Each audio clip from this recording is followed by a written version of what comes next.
Yo, welcome back to the GM Podcast. I'm Miller, I'm Gav. and sorry to you guys for the long wait. I know we haven't been uploading a lot during the playoffs, but we had end of school. We do have lives outside of this, so we had to finish up school, do everything right, and now we're here after Game 5 of the Western Conference Finals. The Thunder pulled it out at the end.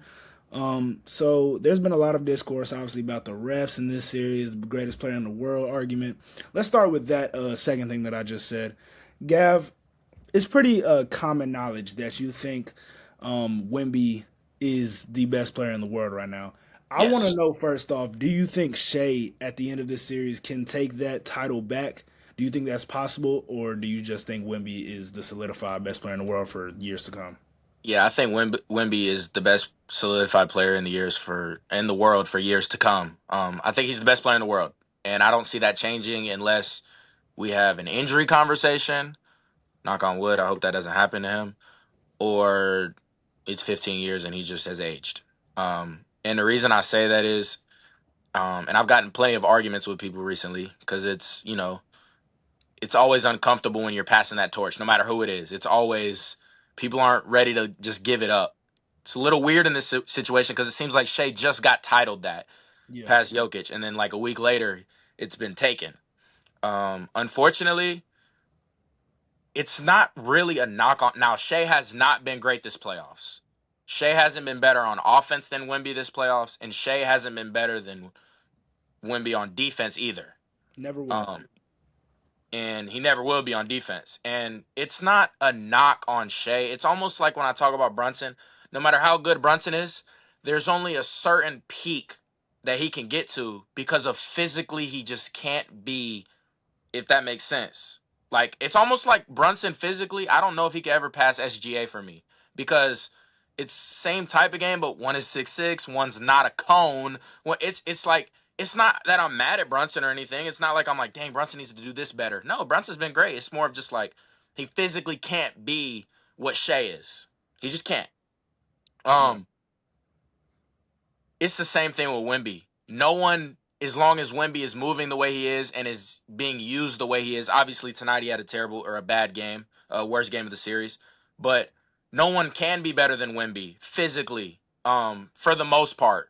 If Wemby's knocking down the three ball at least 30% clip, which he's been shooting better than 30% from three, no one can have the defensive impact like he can, where you almost don't take layups.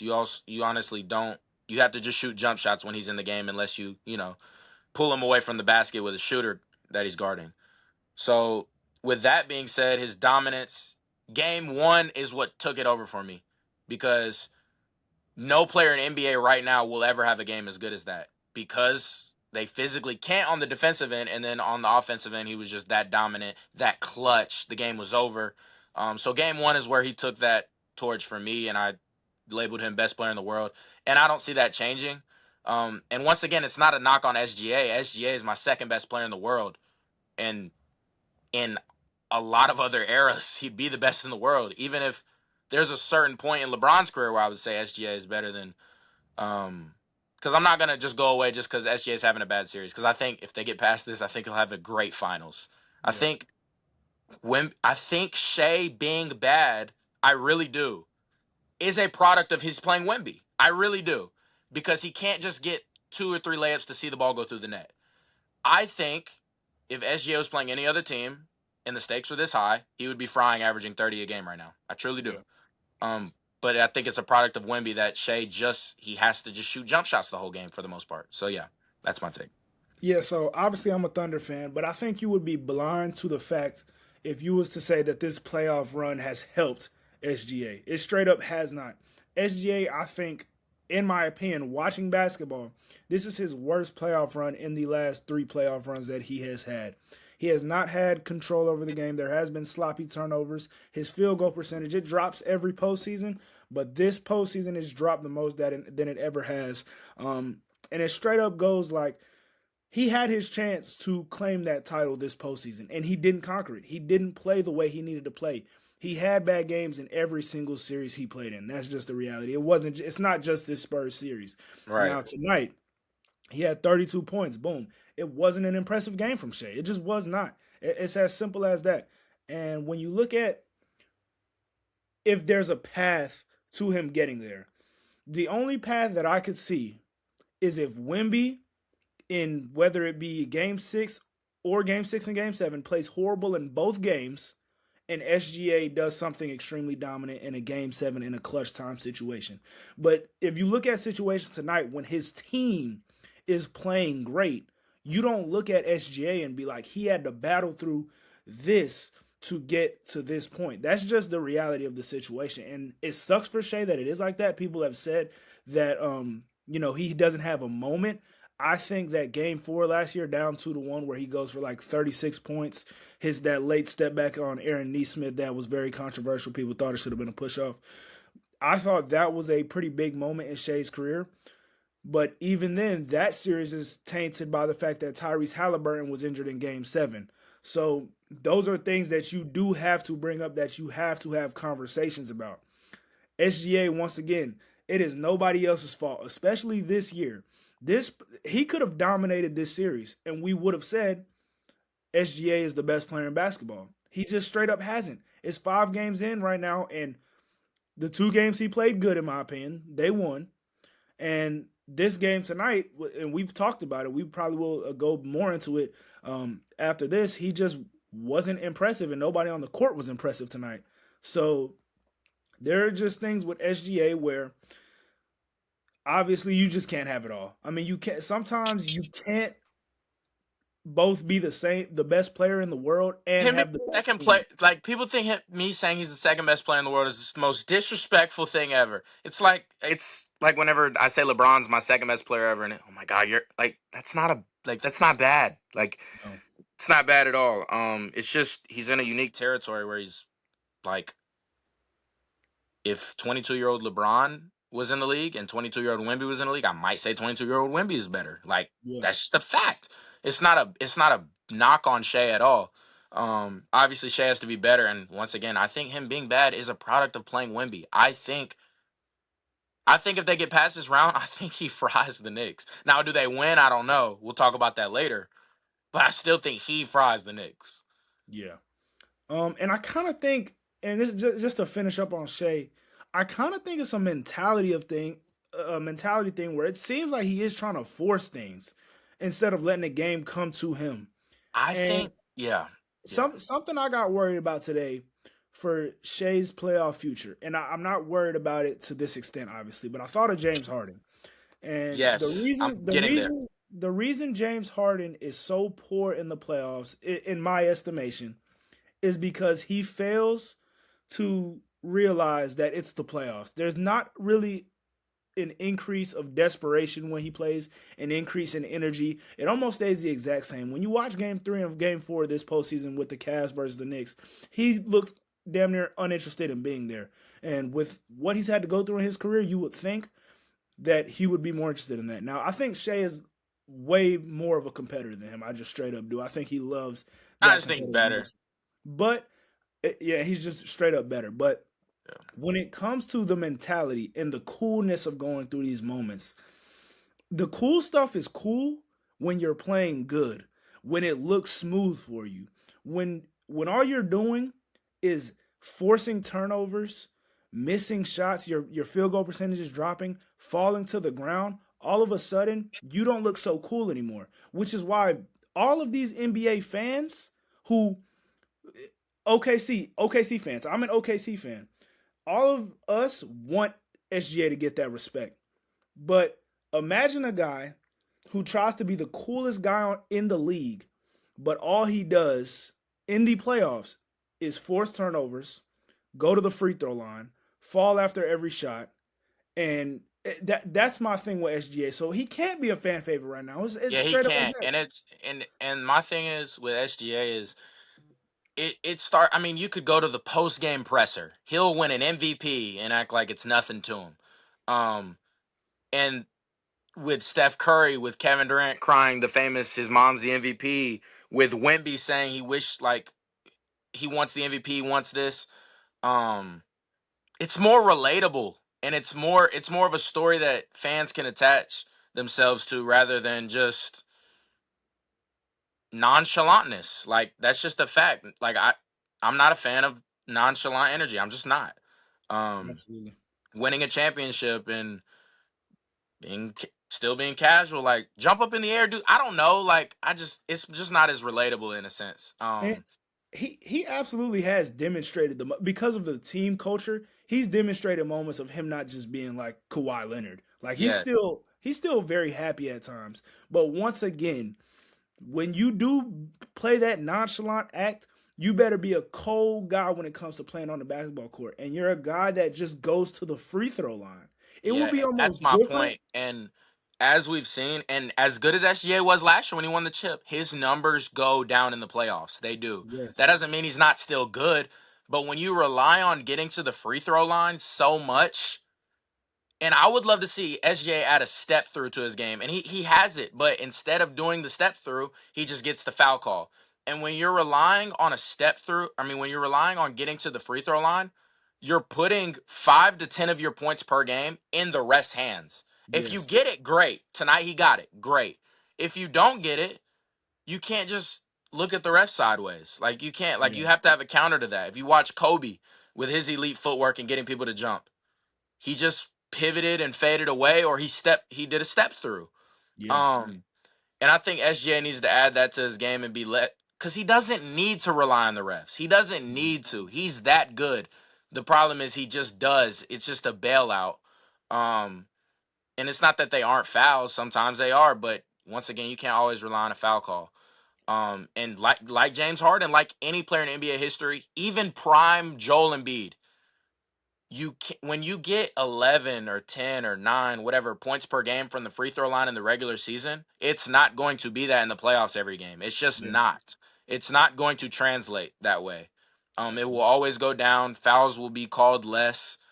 Um and also, going with the best player in the world conversation, it is when someone, obviously Shea will get 30 a game, 33 a game. When Wemby can get 25 a game, 26 a game, with honestly low usage, or the ball's not in his hands other than he's getting it off lobs, getting it off offensive rebounds, that's a skill in itself Yeah. that once again Shea just can't really control. Like it's not a knock on Shea, but yeah. I think first off, I have a quick question for you, and this is just it's thinking outside the box. Do you think if SGA went to the post game press conference and was actually like kind of like braggadocious, annoying about how he gets to the free throw line instead of just being like, well, I mean, the game is just called how it's called. If he was almost cocky in the fact of like, yeah, like I'm gonna keep flopping, I'm gonna keep doing what this is. Do you think it would be more respected or well liked, or do you think he would be more hated for that? So here's where I think the hate comes from. To answer your question, I think he would be hated more at this point. Okay. Um, but I don't think it would change. I think it would be just as bad. It would just give Yeah. another clip for the fans to use. Yeah. Um, the hate with and I don't want to use the word hate, but the dislike in watching the game. Like I have watched Thunder games, not these because they matter so much, but there has been, like for instance, in the Lakers series, the Suns, there's been games where, no exaggeration at all, cut off. It's cut off, and I will go get on the video game. I don't want to watch it anymore. Like Yeah. I just don't want to watch it anymore. I'll turn on a movie. Like I will cut the TV off actually, and I haven't done that a lot in my watching of sports that I love: NBA, NFL, college basketball. I haven't, but I think it's the fact that his team, outside of Shea and Chet, puts on this tough guy. I'm a tough guy, and they play like it as well with the physicality, which is cool, but fully adopt it. And the hate comes from, for me, or the dislike in watching it comes from, y'all are this physical, gritty, grimy team. And then when it comes to offense, we're about to act. We're about to getting an acting contest, or because Brunson does it. Brunson does what Shea does, but his team doesn't. His teammates and him don't put on that persona or anything of that nature. So I think that's where it comes from. It's like I watched Lou Dort, I watched Casey Wallace, like last year in the playoffs. I watched them play this physical brand of basketball where they are fouling, but it's not a playoff foul. Maybe it's borderline fouling every single play. Cool. And then on the other end, I'm watching flailing and grifting and things of that nature. It's like it doesn't correlate. It's like it literally makes me think, oh, fake tough guy. Chet acting like he got shot when DeAndre Ayton doesn't touch him. Oh, fake. He's soft. Like I just don't like people when I can call them soft. And then it makes it worse whenever I think like you're playing a fake tough guy role. I think that's where it comes from me at least. Yeah, I like that take. All right, moving on. Tonight, the Thunder obviously pull away from the Spurs without AJ Mitchell and Jalen Williams. Um, do you think that the Thunder will win this game in 6 and 7, or do you think the Spurs will come back and eventually win this series in 7? And what adjustments from the Spurs side would you make to make this a little bit better of a series? Yeah. First thing, and obviously they have personnel issues in the sense of they're young. Like they can't change it. Like you can give Barnes more minutes. I think that would be an adjust. I would give Barnes more minutes. But other than him, there's no vets. You know what I mean? Like you have Cornette, but Cornette's not been great. Obviously, you have Victor Wembanyama. You're not gonna play Cornette a lot. I personally think I think the series is over. I think OKC has won the series. Um, I do think I have a hope that it'll go 7, but I'm not confident in that. But I do think it'll go 7. I think OKC will win. Um, I personally think I'm not saying that OKC is better without J Dub and AJ Mitchell. I am not saying that. But I think for the entirety of Wemby's career, the counter to Wemby will always be shooting, catch and Yeah. shoot, 3-point shooting. And I think it has done them justice for this specific matchup. And I think it'll hurt them if they don't have him against the Knicks or whoever, or anyone else, to be honest. But the counter to Wemby will always be 3-point shooting. They shot almost 50% from three tonight. The win the other night, not game 4, but no, the game 4 win. The game 4 win. The game 4 win. No. The game 3 win. Sorry. They shot above 50% from three. And that's going to be how they're going to have to beat the Spurs, which I didn't know the Thunder had that, but they have it. They have it now. Against Denver last year, they didn't have it. That was the counter. Make OKC shoot. It's no longer working. They can shoot now. Um, but I think this series is over from the fact that they've shown their youth. The Spurs have shown in their guard play, pretty much everybody, even Keldon, even though Keldon Johnson played good, there's sometimes like, Keldon, what are you doing? Carter Bryant, what are you doing? Stephon Castle, a lot. What are you doing? Dylan Harper, you're a rookie. Like, you literally, I'm just like, oh, he's a rookie. They show it time and time again. Um, and then from a coaching perspective, I don't know if this is on Mitch Johnson. I don't know who's in charge of the offense, but they don't utilize Wemby enough. Mm-mm. Wemby sometimes has to get himself going, as in the three ball has to fall, or which it does a lot, but the three ball has to fall. He has to get a midi. I personally think they should be spamming. If you watch, Wemby is one of the best screeners in the world just because he's so big. Like he's one of the best screeners in the entire NBA. One way to get the big that's more physical and stronger than him to not be able to guard Wemby is get a switch, get a pick and roll. And if they don't switch, then you have Castle, you have Fox, you have these guards who are open. Like they're wide open, not from three, but from mid range and from layups sometimes. And they don't run it enough, and they don't utilize Wemby enough in the right way. And when they do, when they get Wemby paint touches, catching it anywhere in the paint, OKC has no answer for it because no team in NBA history would have an answer for it. Um, but they haven't shown to do that. It's let's set a pin down for Wemby to catch it at the 3-point line. Let's throw Wemby the ball at the elbow with Hartenstein on him, who's stronger than him. Like it's just not. I don't feel like it's great offensive schemes. And I get frustrated because it's like I feel like this is an easy like, hey, there's a 7-5 guy. Let's put him in a position where he's catching it under the goal.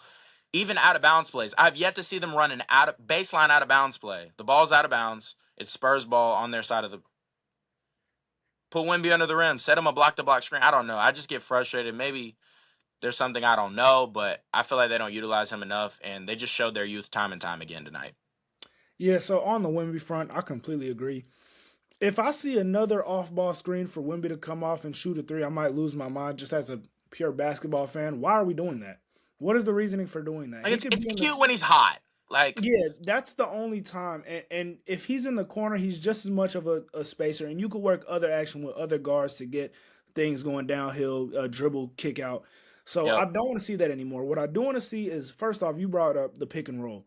They need to start running that pick and roll more. And I would suggest they Damn maybe it! maybe not even Fox. Give Harper a lot of these touches. Harper is the guy that is the physical mismatch, and I think a more skilled finisher right now than Stephon Castle is. I think Stephon Castle is just a little bit more strong. But I think Dylan Harper is a guy that you're going to have to lean on in game 6 and be like, I know you're young, but somebody has to show up. Because Yeah, Fox right now is obviously he's a little bit slower than it looks like. yeah, he's He just still not. looks a little banged up. He's so I'm giving him a pass. But also for Wemby, I would like to see them try to get him the ball in some of the mid post areas. Obviously, he'll never be the guy that's just going to post up on the block and dominate because guys like Hartenstein could just push him out of there. It's easy. Right. But I didn't see them get him a lot of isolation touches in that mid post area for someone to maybe double if he's scoring or for him to just take the one-on-one matchup. I didn't see that at all. And when they ran it later in the game, Right. Hartenstein just swiped down and they got a foul. So that's the first thing I would say with the Spurs. And then with their guards, I kind of think this is part of the process. And really for all of their players, just going through playoff lumps. And I've said that all year. I found it very hard to believe that this playoff run was going to be perfect. And I think a lot of people did think that because these guards are special. And this is going to be the strength of their team for a while, no matter if they could shoot or not. I think the liability of the Spurs right now is that fifth guy on the court, Vassell. Are you going to make the right decision? Are you going to hunt threes and are you hitting your shot? Sham Penny, is he a quality His fifth first good starter game. Yeah. to beat the OKC Thunder? Harrison Barnes, obviously, on the older side. Keldon Johnson, he obviously hasn't played a lot of playoff basketball, and it's not perfect this year. It's not. But I do think a lot of these guys are a part of your core rotation moving forward and will be part of you winning championships moving forward. But Stephon Castle, let's start with him, and you may agree with this. He's had a pretty emotional series. And yes, the refs have had it hard on him. Yes, but he has done a lot of this to himself, He is whether that's immature turning, fouls. yes, turning the ball over, stupid fouls. He seems very emotional playing in this, and that is something that will be fixed for years to come. He will be more even keeled, but he seems very emotional. Dylan Harper, I kind of think, and this is crazy, but Dylan Harper is too good for him to be on the bench. And Yeah. that's gonna bring up some interesting questions when it comes to De'Aaron Fox. But I absolutely do like Dylan Harper is that guy, and when he has to come off the bench, it almost suppresses his aggression. And it may just be me. I think Dylan Harper is the best guard that they have on his roster for a long term discussion. I I think simply going into do. next year, yes. I don't know about. I think, with Fox hurt, maybe yes. But I think Yes. healthy Fox, I would take Fox. But just Yeah, because of what I've seen in the playoffs, right now he's probably third. But yeah, for the future, I think he's the best. I That's my agree. opinion. And So my, and I think the problem is, and it's not. Once again, I've said this time and time again this year. I'm not taking away from Fox. Oh, not Fox. I'm not taking away from Harper or Castle. They're both young, great talents who I think if they were somewhere else, they'd be even better. Like they'd be um, to a degree because they'd get to rock out, especially Harper. But there is a lot of moments because I haven't watched a team in NBA history more than I've watched this Spurs team. I feel like an expert on them. There is times where their entire team, but specifically them two because they have the ball in their hands a lot, they get bailed out because they have a 7'5" option on the yes, pick and roll, or they get bailed. Honestly, if they played for any other team, even if they had like Jokic, any other team, teams would go under and make them shooters, yeah, and it wouldn't translate to winning. It would translate to right, losing. They're not there as jump shooters yet. Yes, they can knock one down to keep you honest. They can knock two down to keep you honest. They cannot consistently knock down more than 2 threes a game. They can't. yeah, Um, Caruso's a better shooter than both of them if we're talking about playoff time right now. Like that's they're true. not there as 3-point shooters yet, and it makes them easy to guard a lot of times in the game because it's like, all right, we're just gonna go under. We're gonna go under. And if it wasn't for Wemby, it would look ugly. It really would look ugly. It would look like a whole bunch of rim running. And my question is, and I hope Harper develops it because I don't have a lot of faith in Castle to do it. Like he has a good set jump shot. It keeps you honest, but you're living in a sense. Yeah. My question is, how will Harper develop it? Will he just be I'm gonna keep you honest, or will he be a really good 3-point shooter if you leave him open? And also, how does that complement each other? Because if you're starting two guards who can't shoot, you're gonna have your forwards. Obviously, Wemby can shoot, but you're gonna have to have your forwards being able to shoot. Which, like I said, at this point, when you have a generational talent like Wemby, the winning time is now. Yeah, I agree. So real quick, who you got game 6? Uh, I'm gonna stick with I'm gonna go Spurs. I'm gonna go Spurs, and then I'm gonna go Thunder in 7 now. I changed I'm it. gonna say the same thing as. By the way, and I'm gonna post a clip of this, and I'm gonna, use the real footage. My predictions were pretty fire this year, and they have been in the NBA for a lot of years. Actually, I don't know what it is, and we talk about this all the time. Your predictions in football are usually rock solid, and my predictions in basketball are usually rock Bro, I solid. think it's like we know too much. I think Yeah, I don't know enough about football. I know just enough to where I can go off vibes and what players.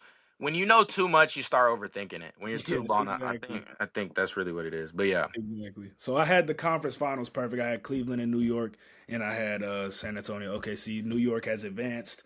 So hopefully OKC advances. So my prediction could be right for the start of the playoffs. That would be amazing. And y'all will have to tell my picks from now on. But talking about the New York Knicks, you said something interesting today that I don't think I agreed with, but we're going to discuss it now. You think that right now the Knicks should be favored, and actually Reggie Miller said this.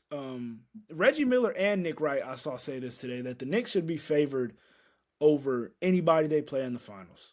And I'm there. it's an interesting take. They're obviously on one of the hottest runs. Actually, let's just call it the hottest run in NBA history right It now. is Um, best month so in NBA history. go ahead and explain the optimism of them beating whoever comes out the Western Conference for me. Yeah, so I'm sold on them beating the Spurs now. Let me make that clear. Like I'm sold on them beating the Spurs. OKC is a little tricky because you have a lot of perimeter guards that you could throw at Brunson. I do think Brunson is that clutch and good to where like it'll matter to an extent, you know?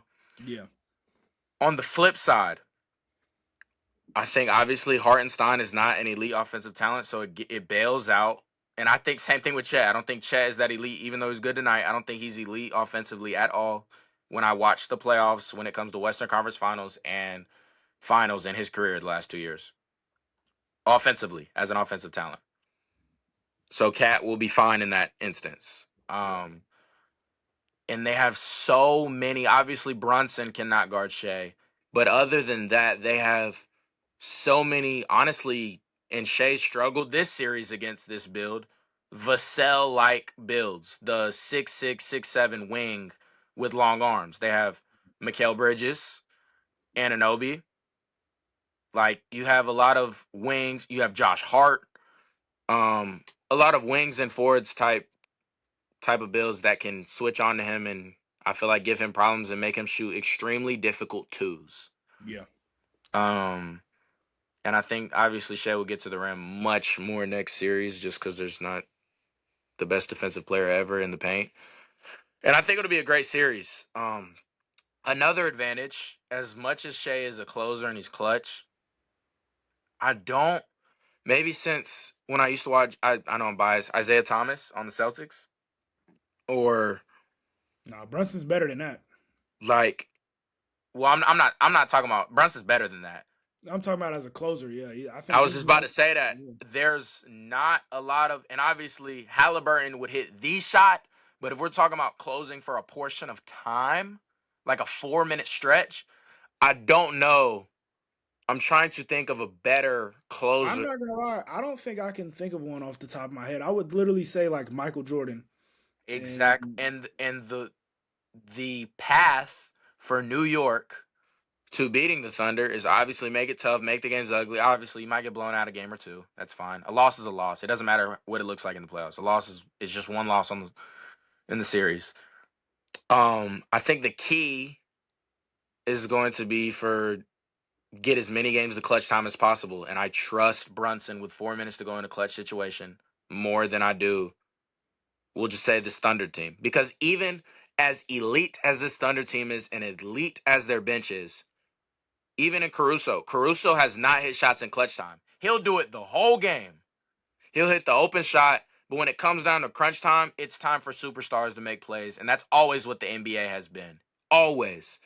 Like, since I can remember. That's what it was in game one with Wemby.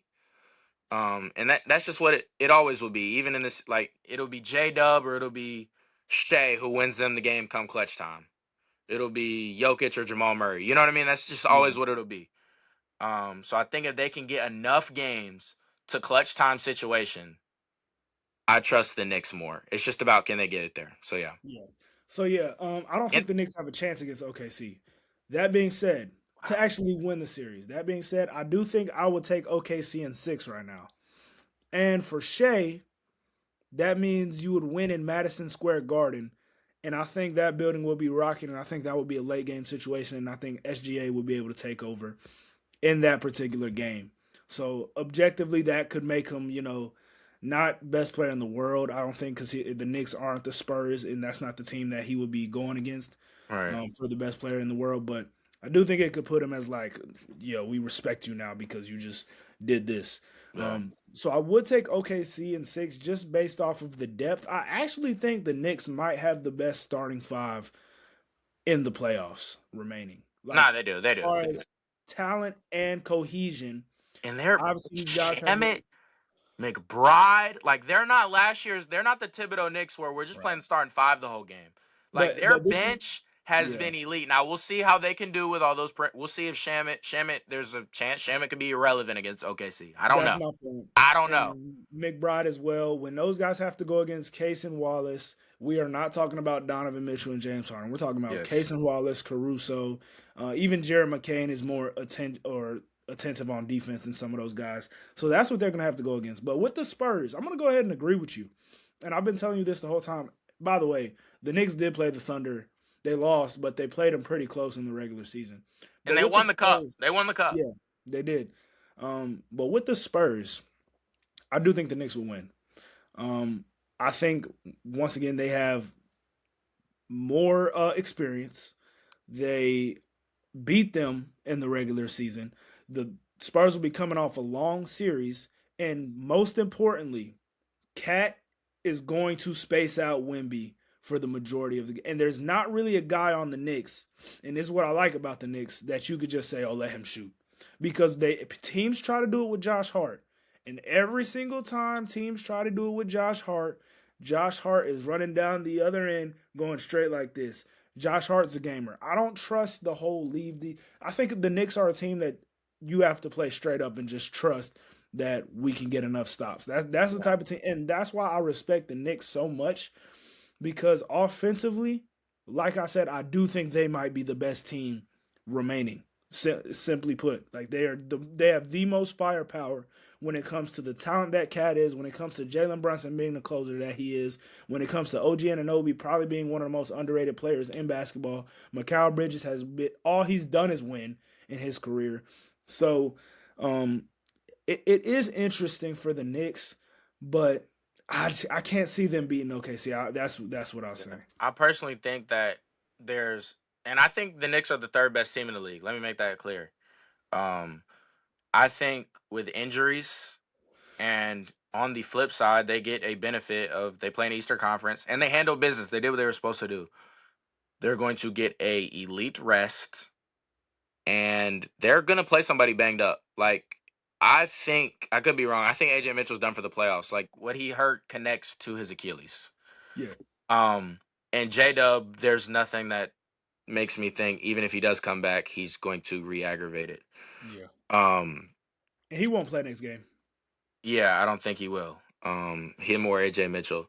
Yeah, And with that being said, I think, regardless of who you play, you're playing a banged up team. You play OKC, they're banged up. And like I said, it's the NBA Finals.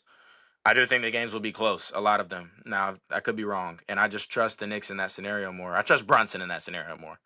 And it's not even a knock on OKC. on the flip side, if they play the Spurs literally just showed like youth. Like they just showed their youth right there. They just showed their age in that game right there alone, and really all series.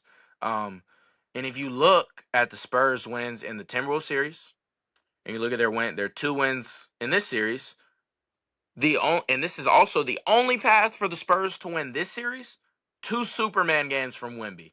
Yep. Like Wemby could get you 30, and it might not be enough. Like he has to go berserk.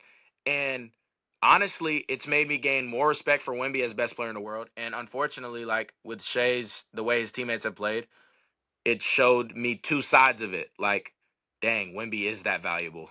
Like, Exactly. um, but once again, I think that stops even if they win this round. I think the Knicks would beat them simply, like you said, Cat can bring them away from the basket, which is, that's going to be the counter to Wemby the rest of his career. Yeah. I mean, it's about to get to the point where you can't have a non-shooting big. Hartenstein gets a pass because he has this elite Push float shot, shot. but no Yes. one else in the league has that. It's No. just how teams used to build to beat Shaq, and they built to beat LeBron, or they built to beat Jordan.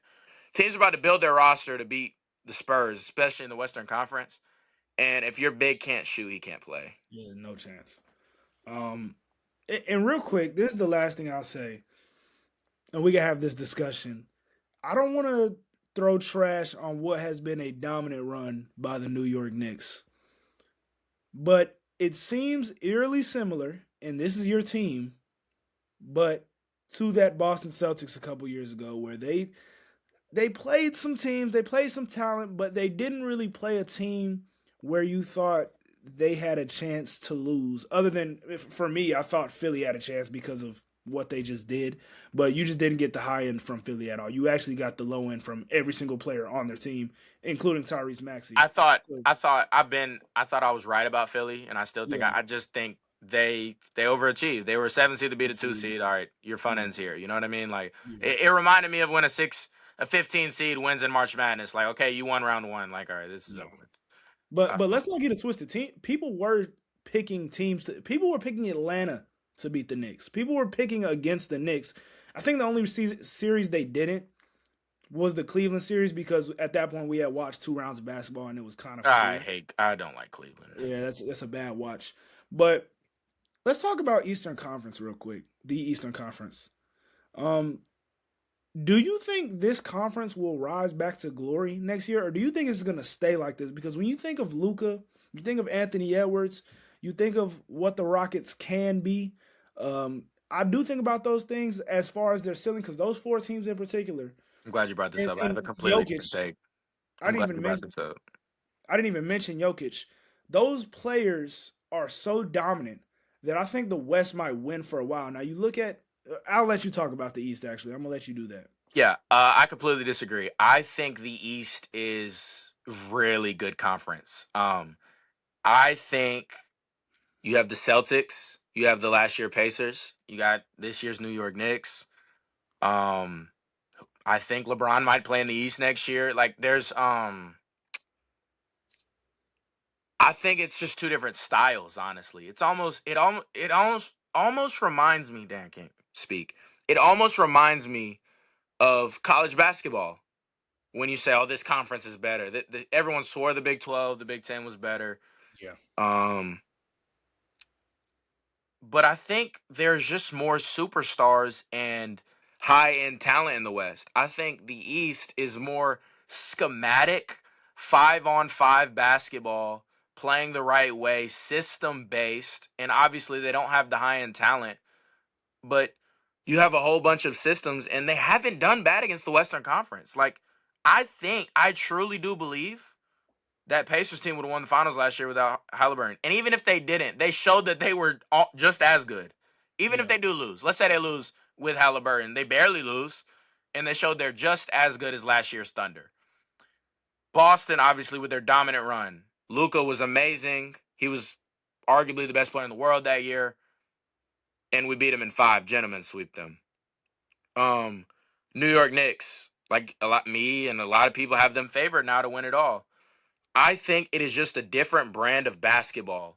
and it's more team oriented. I think there's more depth. I think that obviously OKC is the outlier when it comes to depth. Um, but I think you have these really well coached teams that play the right way and they play different ways. You have the Boston Celtics who want to shoot three ball every time they come down the court, and it won us a championship and got us to another finals. Um, you have teams like the Knicks who play this slow pace and a sense of basketball and have five guys on the court who make winning plays, and it's kind of like F analytics. Honestly, Yeah. it's F analytics. I'm gonna let the guys play and make reads and play the right way.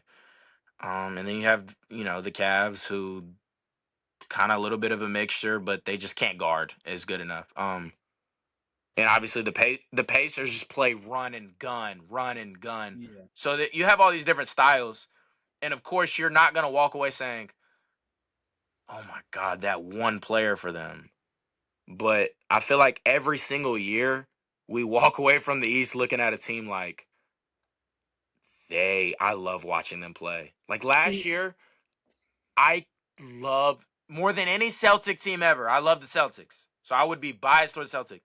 I can't think of a Celtic. I can't think of a team I would like to rather watch than that Pacers offense, run and gun, pitching it ahead. I Um, agree. and I think that's the difference. They just don't have the high end talent and the superstar. That's just my take. And this is where I'll disagree. And I love the way you're thinking because that's how I want the Eastern Conference to be. Right. But what the reality is, if what you were saying was true and this Eastern Conference was well rounded, that would be great. But what the reality is that the Indiana Pacers' best player just tore his Achilles, and they made a trade thinking that they were going to get a top five pick, and they didn't end up with a top five pick. They lost Benedict Mathurin. They gained Ivica Zubac. Let's see how that works out for them. I think they'll be back to a pretty good team, but we have to see that. Yeah, Boston, I don't know what they're. Yeah, I agree. Moving Boston, forward, I'm just speaking. Yeah, around Tatum and Brown. How good is this team? I That don't is think a they play question together for me. next year. The, Tatum and Brown? Yeah, Well, I yeah. think Giannis will be in a Celtics jersey. Well, we'll see. Once Yeah, again, but these are hypotheticals. right. Detroit. I think Detroit is going to make some moves to make them better. But are they though? Are they going to acquire the needed offensive talent to push them to a level where they can be great? Atlanta, are they going to make the right moves or draft picks to push them over the top? Orlando, I don't are think they they will. going to make and that's a lot of teams where you're asking the question, are they and as good as the Knicks are and as good as they have played, there's another team in the West where if they played them healthy, Minnesota, I think could have gave New York problems. I look at a team like the Lakers, who I wouldn't have picked them over the Knicks by any stretch of the imagination. But if Luca and LeBron were on the court at the same time, I'm not giving them zero shot. And then once again, Nikola Jokic, who a year ago was saying he was the best player in the world, they ran into their kryptonite this year. Yeah. So I do think there is still a little bit of an imbalance when it comes to the conferences because I think a lot of it comes down to the objectivity of how good can the East be at their highest point. The East is on par. I agree Right. with you, Yeah, I agree. but it has to be that though. Right. I agree. I definitely don't think they have the depth of teams. And, obviously this is a little bit off topic, but with the Shea struggles in this series, and I think it being a product of Wemby and whatever the case may be, and you know me, I'm always a fan of players that can get it done without the ball in their hands and they need limited dribbles. And I just always have been a fan of that. Like, I'll always choose that over Brunson, Shea, you name it. You know what I mean? Luka. James Harden. I Yeah, always will. I always will. Um, and I think with SGA struggling in this series, even if they win, with him having the struggles that he's had, I think someone who walks away from this looking really good, and my perspective on them has changed. And I think this guy can be the second best player in the world after next year if they just get him a number two. I think we will walk away saying this guy's the second best player in the world. I think Anthony Edwards comes away from this looking really good absolutely. in this playoff run. And I think this is the one time where in the past I've been like, oh, that's immature shot selection. That's this. Ant's got to be better. This is the one time I'd be like, yeah, his team's not there. Like he's there and his team's not there. I Um, agree. and I love what I'm seeing from Anthony Edwards going forward. I kind of have the same sentiment about another guy in the East, Yeah. Cade Cunningham. Um, I absolutely think the fact that Jalen Brunson just got to the finals, I'm still putting him over Cade. But once again, we are talking about physical limitations at the beginning of this pod. That's where I think the Cade and Brunson thing comes in.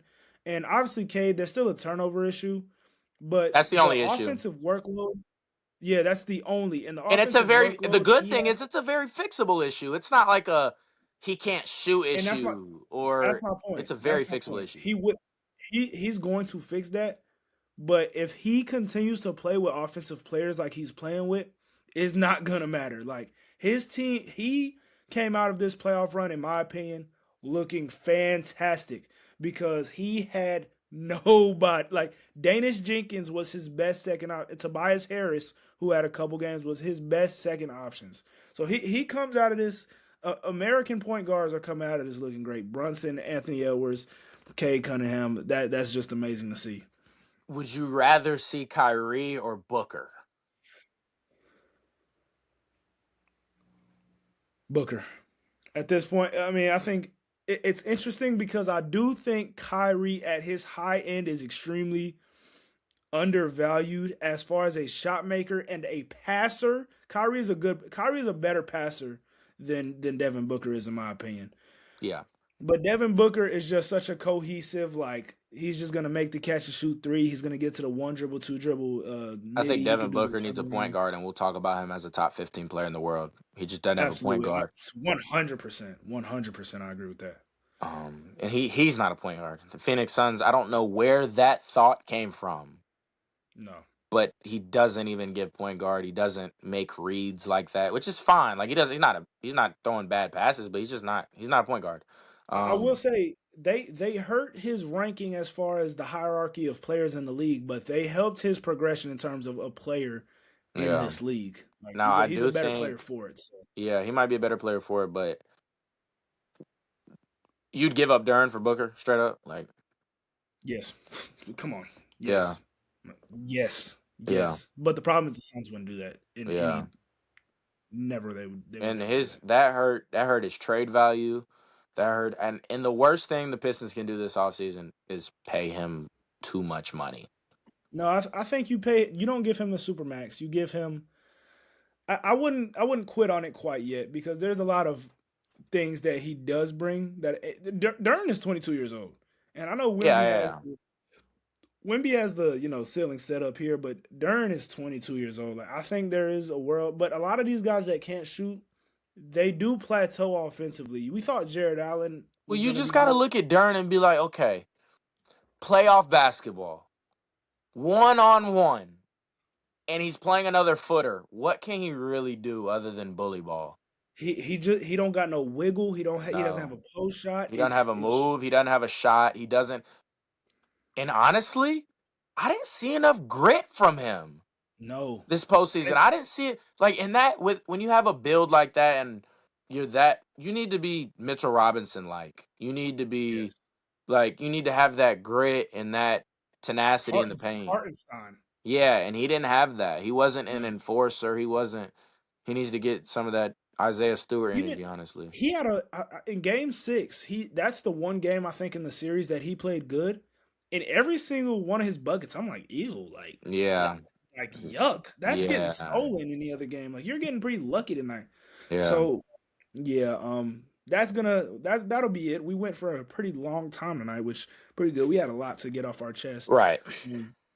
But thank you guys for tuning in. We will be dropping probably after this series is done, previewing the finals. So yeah, like, comment, subscribe, keep tuning in, and peace out.